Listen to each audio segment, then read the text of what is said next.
जो सत्य था उसे पूरी तरह से प्रकाशित करके आया। सत्य प्रताड़ित हो जाता है, पराजित नहीं होता। योद्धा वही जो जूझे रण के अंदर, मित्र वही जो समय पे काम आए। ये मेरे भाई, ये पारस है, जिसे छुएगा उसमें गौरव का संचार करेगा। कि आकाश की कोई सीमा नहीं, पृथ्वी का कोई तोल नहीं, साधु की कोई जात नहीं और सोनिया जी का कोई तोल नहीं, कोई मोल नहीं। ये सत्य है और सिद्धू सत्य बोलता है। कैप्टन के खिलाफ आवाज उठाने वाले नेताओं में सबसे बड़ा चेहरा नवजोत सिंह सिद्धू का है। इसीलिए दूर से यह विवाद कैप्टन बनाम सिद्धू नजर आता है। पंजाब के सच और हक की आवाज मैंने हाई कमांड को बुलंद आवाज। He probably wants to become chief minister and replace me. That's his business. जीतेगा पंजाब, जीतेगी पंजाबियत।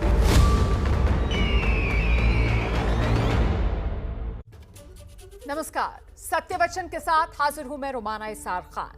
आज बात कांग्रेस के भीतर मचे कलह के सत्य वचन की।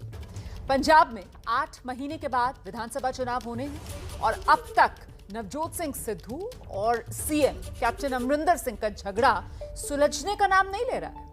उधर राजस्थान में सीएम गहलोत पावरफुल जरूर हैं, लेकिन पायलट खेमा भी मौके की ताक में बैठा हुआ है। और वहीं छत्तीसगढ़ की अगर बात की जाए तो मनमुटाव की खबरें छत्तीसगढ़ में भी जोर पकड़ने लगी। सीएम भूपेश सिंह बघेल के फैसले से सीएम के दूसरे दावेदार प्रदेश में टीएस सिंहदेव ने इत्तेफाक रखने से साफ मना कर दिया है। तो अब सवाल उठने लगा है कि हाईकमान का कंट्रोल क्या कांग्रेस के भीतर अपने ही नेताओं पर कमजोर हो गया है?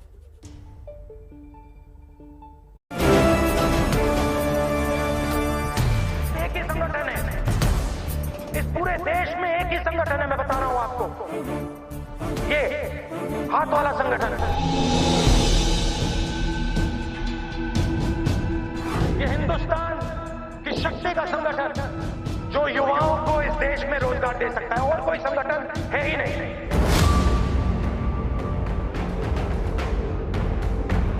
आप डरिए मत, दबिए मत, एक साथ खड़े होकर हम हिंदुस्तान को बदल डालेंगे।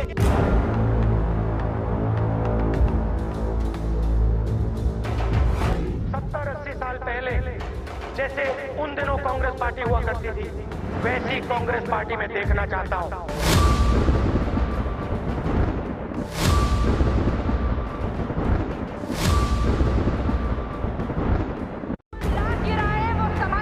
यूं तो बतौर अध्यक्ष राहुल गांधी ने चाहा यही कि कांग्रेस वैसी कांग्रेस बने जो आजादी के वक्त थी, लेकिन हुआ क्या? ये सच पूछो, उम्मीद छड्डी बैठे। He probably wants to become chief minister and replace me. That's his business. जीतेगा पंजाब, जीतेगी पंजाबियत। यूं तो राहुल की मुराद यही रही कि कांग्रेस को पहले जितना मजबूत किया जाए, लेकिन हुआ क्या?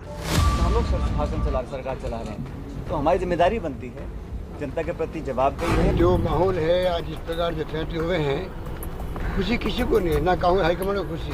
और ये जितना भी कुछ हो रहा है, इससे मैं व्यक्तिगत रूप से बहुत आहत हूँ।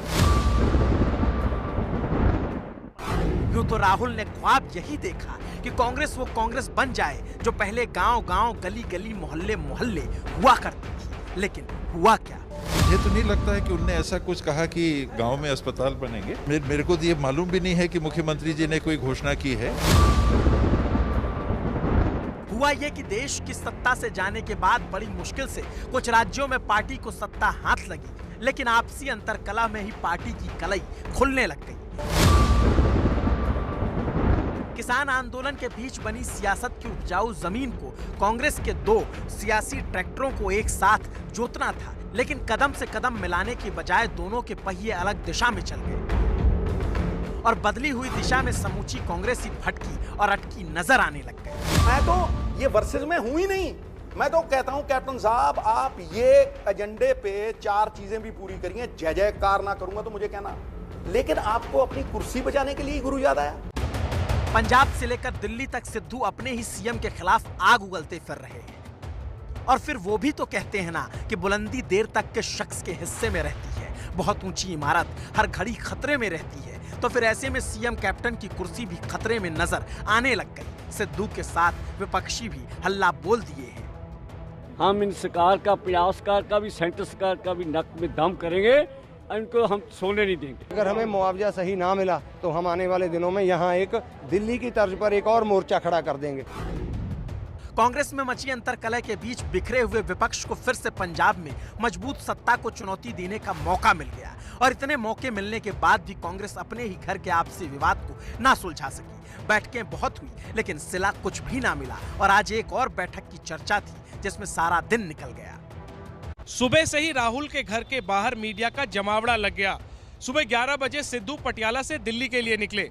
संभावना जताई गई कि शाम के वक्त सिद्धू राहुल गांधी से मुलाकात करेंगे, लेकिन शाम होते होते सिद्धू तो राहुल गांधी के घर नहीं पहुंचे, बल्कि राहुल गांधी अपने घर से निकलकर अपनी मां सोनिया गांधी के घर यानी 10 जनपद पहुंच गए।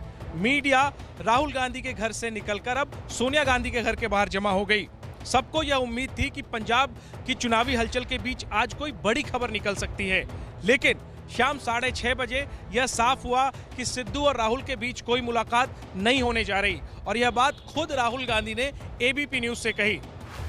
जाहिर सी बात है, मीडिया में इस बात को लेकर दिलचस्पी और रहस्य बरकरार है कि आखिर सिद्धू और राहुल गांधी के बीच मुलाकात क्यों नहीं हुई। और रहस्य इसलिए क्योंकि सबको लगा यही था कि सिद्धू आज राहुल गांधी से मिलेंगे तो क्या पता पंजाब की बिगड़ी हुई बात फिर से बनने लग जाए, लेकिन ना ही राहुल से कोई मीटिंग हुई, ना ही सिद्धू का कोई पता लगा। तो फिर सवाल वहीं का वहीं बना रह गया कि आखिर पंजाब चुनाव में इस बार कांग्रेस का चेहरा कौन होगा। क्या सिद्धू को इस बार कांग्रेस अपना पोस्टर बॉय बनाएगी या कैप्टन अमरिंदर सिंह के चेहरे पर ही चुनाव लड़ा जाएगा।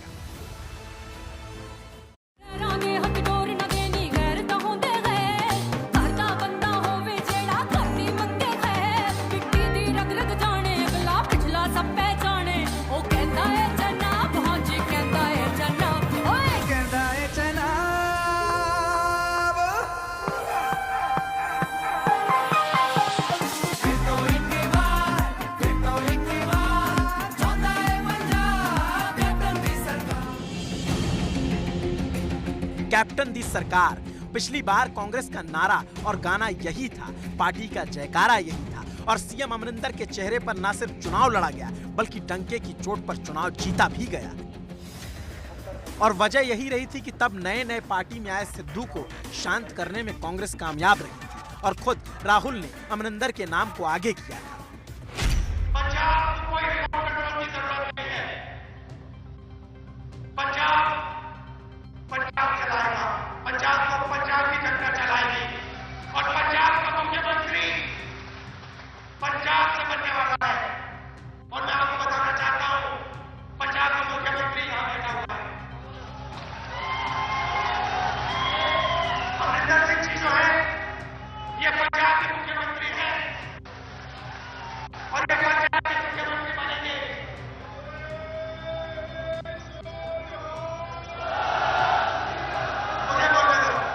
जो बोले वो निहाल।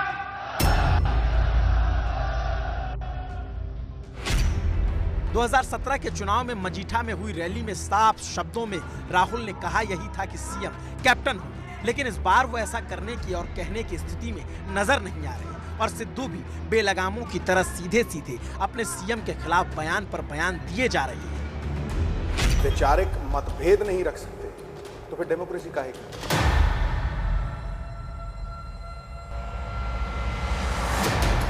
कुलीन तंत्र होता था, रानी के पेट से राजा पैदा होता था।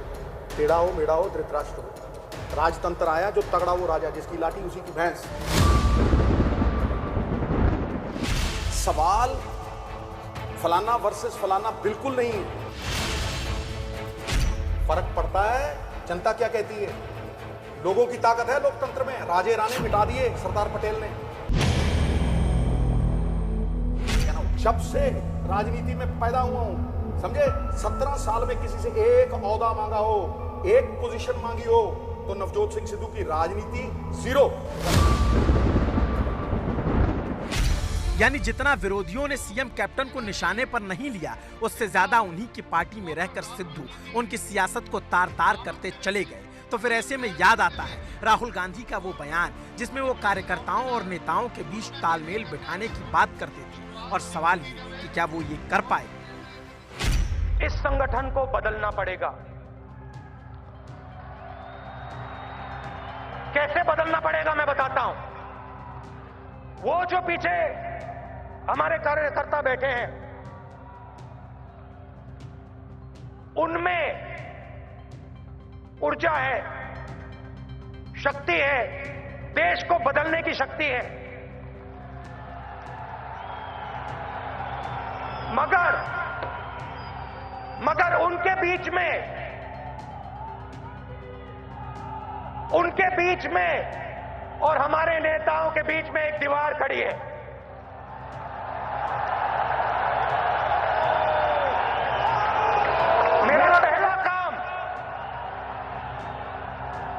मेरा पहला काम उस दीवार को तोड़ने का होगा। यूं तो राहुल कार्यकर्ताओं और नेताओं के बीच दीवार गिराना चाहते थे, लेकिन उन्हीं के शीर्षस्थ नेताओं के बीच जो दीवार बनी, फिलहाल अब तक वो गिराने में सफल नहीं हो पाए। चुनाव सिर पर है, संकट सामने और अकाली दल की चुनौती के उलट अब आम आदमी पार्टी भी बड़ी ताकत के रूप में खुद को पेश करने लग गई है। आम आदमी पार्टी की पंजाब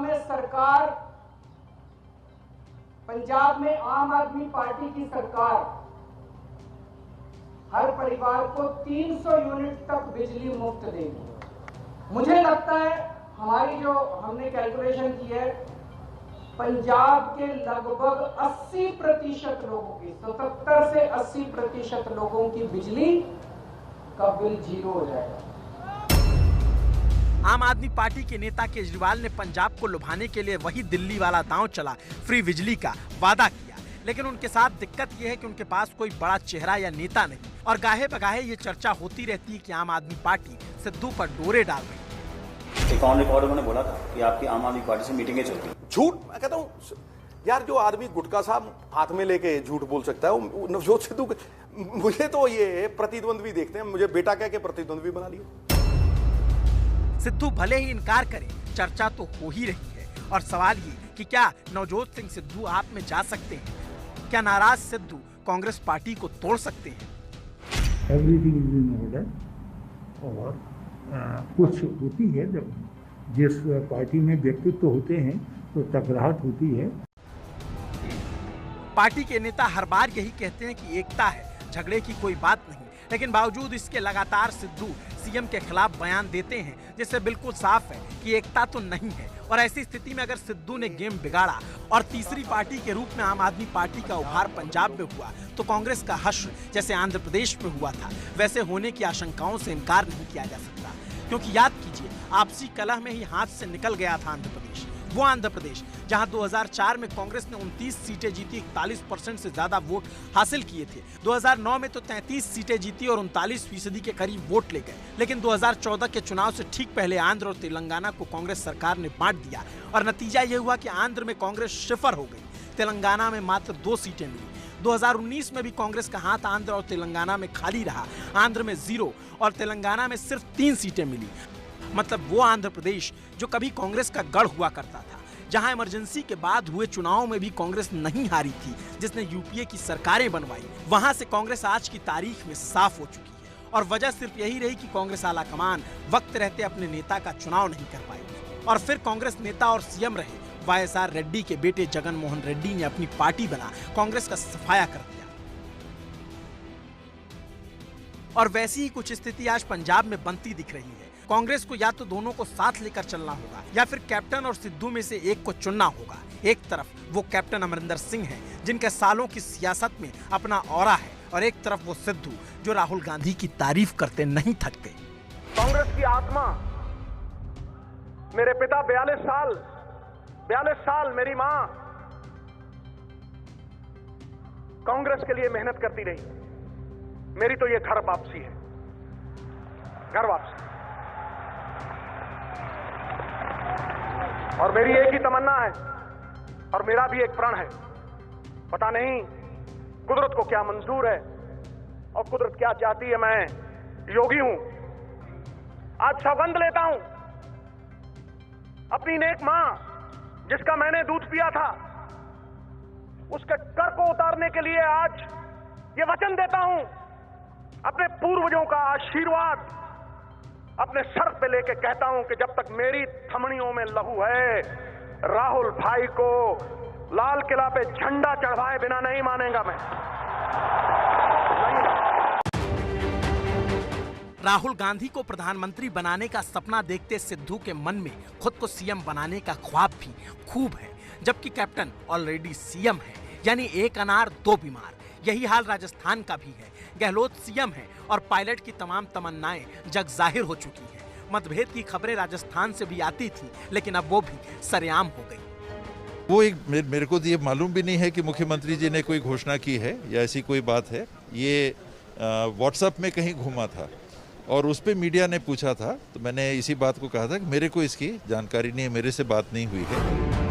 और कमाल तो यह है कि छत्तीसगढ़ के स्वास्थ्य मंत्री टीएस सिंहदेव को गांव में प्राइवेट अस्पताल खोलने के निर्णय का पता ही नहीं है। जी हां, ये स्वास्थ्य मंत्री है। दरअसल हुआ ये कि भूपेश सरकार ने गांव में प्राइवेट अस्पताल खोलने के लिए सरकारी अनुदान देने का पोस्टर छपवाया और पोस्टर से स्वास्थ्य मंत्री ही नदारद रहे, और जब उनसे पूछा गया तो साफ बोल दिया, मैं इससे सहमत नहीं हूँ। सर, मुख्यमंत्री भूपेश बघेल ने 26 जून को कहा गांवों में अस्पताल बनेंगे, आपने कहा मैं इससे सहमत नहीं हूं। अब लोग चर्चा कर रहे हैं अलग अलग तरह की, क्यों आपको ऐसा लगा? अस्पताल बनने के लिए तो कोई बाधा है ही नहीं, जो जहां है वहां अपना निजी अस्पताल खोल सकते हैं। बात ये आई थी कि गवर्नमेंट ग्रांट देगी, उसमें मेरा राय यही है कि गवर्नमेंट के पास अपने ही इंफ्रास्ट्रक्चर को मजबूत करने के लिए राशि की कमी होती है, ऐसा बताया जाता है। और हमारे पास अगर पैसे की कमी है तो पहले गवर्नमेंट के जो स्ट्रक्चर है उसको मजबूत करना चाहिए, फिर दूसरे को ग्रांट देने की बात करनी चाहिए। मंत्री के तौर पर टीएस बाबा साफ तौर पर कहते हैं कि सीएम के फैसले के वो खिलाफ खड़े हैं, और यहीं से आशंकाओं ने फिर से जन्म ले लिया, क्योंकि चुनाव के वक्त राहुल ने हाथ दोनों का उठाया था और दोनों ही सीएम पद के दावेदार थे। लेकिन सीएम तो बने भूपेश बघेल और टीएस बाबा की तमाम तमन्नाएं टीस में तब्दील होकर रह गईं। मगर वैक्सीनेशन के एक प्रमाण पत्र पर दोनों को ही जब सूबे का मुख्यमंत्री लिख दिया गया तो चर्चा का बाजार फिर से गर्म हो गया। छत्तीसगढ़ में ढाई साल मुख्यमंत्री बने रहने की रेस में स्वास्थ्य मंत्री टीएस सिंहदेव का नाम खूब उछला था। हालांकि बघेल के 2.5 साल अब पूरे हो चुके हैं, लेकिन बघेल और सिंहदेव में अब तनातनी बढ़ती हुई दिखाई दे रही है। तो फिर ऐसे में सवाल आम जनमानस के मन में फिर से उठने लग गया है कि जो कांग्रेस खुद आपसी झगड़ों से नहीं उबर पा रही, वो शक्तिशाली बीजेपी का मुकाबला करेगी कैसे, और आला कमान ये झगड़े सुलझा क्यों नहीं पा रहा। तो देखिए, अब इस पड़ाव पर सबसे महत्वपूर्ण यही देखना रहेगा कि कांग्रेस अपने नेताओं के बीच छिड़े इस अंतर्कलह से किस तरीके से निपटती है, क्योंकि यही कांग्रेस नेतृत्व की भी असली परख साबित होगी। और खबरों के सत्य वचन में अब जरा महाराष्ट्र की सियासत में उठ रहा सबसे बड़ा सवाल आप जान लीजिए, वो ये कि क्या महाराष्ट्र की महाविकास आघाड़ी सरकार में सब कुछ ठीक नहीं है क्या? और ये सवाल इसलिए सामने आया है क्योंकि महाराष्ट्र में सियासी बैठकों का ताबड़तोड़ सिलसिला चल रहा है। आज नाराजगी की खबरों के बीच एनसीपी सुप्रीमो शरद पवार ने सीएम उद्धव ठाकरे से मुलाकात की है। वहीं प्रफुल्ल पटेल के घर पर एनसीपी कोर ग्रुप की बैठक चल रही है।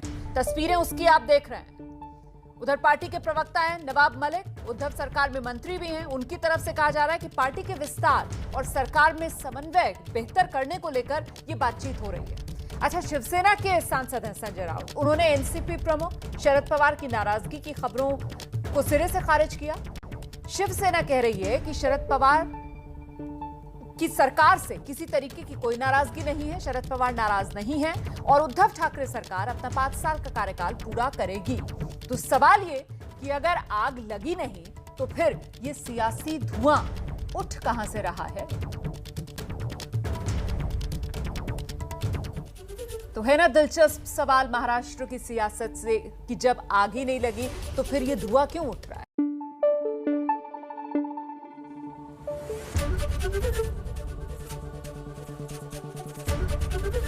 एबीपी न्यूज आपको रखे आगे।